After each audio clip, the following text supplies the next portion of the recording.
տարածքում երևի գիտեք, քրպային ինչքան կարողացա խոսեցի քշել։ Քշեցի երևի։ Ու այլ տարբերակ չունենք։ Սա մեր համար ուղղակի ընտրություն չի, սա մեր համար զգոյապահպանման խնդիր է։ Պետք է քշել։ Չտերես։ Երկրորդ տարբերակ չի։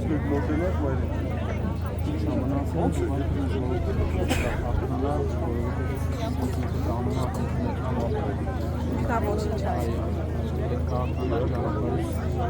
Փորձի։ Պետք է կատարել։ Ես էլ ձեզանից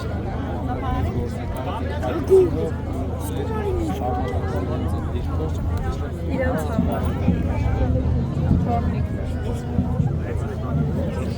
պետք է ամեն ինչ անենք, որ իրանք հայ ինքնությունը, ազգայինը, մեր եկեղեցին և վերջին հաշվով մեր պետությունը կարողանան պահել, որտեղ Աստված մեր արածը չեմ էլ ուզում ասել, եթե ինչ լինի, մենք փորձում ենք։ Եկեք ձեր համար ծափահարենք, ձեզ համար։